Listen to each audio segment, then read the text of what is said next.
I'm back from Ithacon. Diamond finally has a buyer, and the Ringo nominations are now open. Coming up on the Weekly Wave.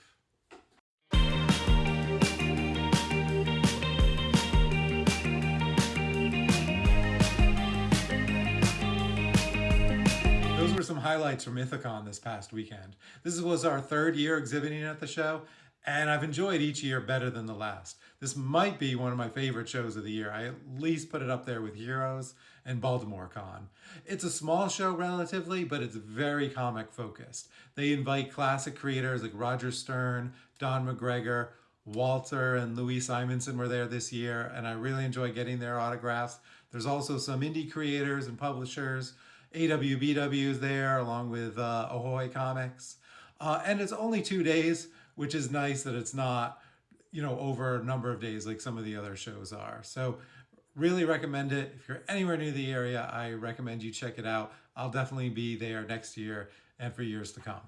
Now back to the diamond auction. There's been some added drama since last I reported on this. Alliance had come in with the highest offer for all of Diamond's assets, and it seemed like that was a done deal.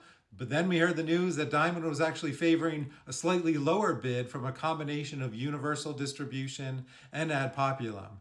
Now we knew Universal Distribution had the stalking horse bid on a couple of the assets, Diamond UK and the toy or gaming, one of them. So it seemed like maybe they would get it, but Alliance sort of snuck in at the end there, and we thought that was a done deal. Now we hear Diamond was pushing to go with the slightly lower bid from Universal and Ad Populum.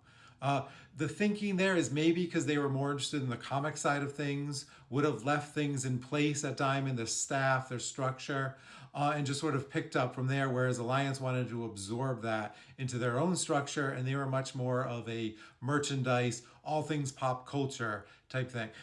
That's just speculation. That's the best guess I can have, but it does look like the courts have ruled in favor of Alliance because, again, it was an auction and they had the highest bid. Lastly, the Ringo nominations are now open. We'd like to humbly ask that you consider Becoming Who We Are for Best Anthology.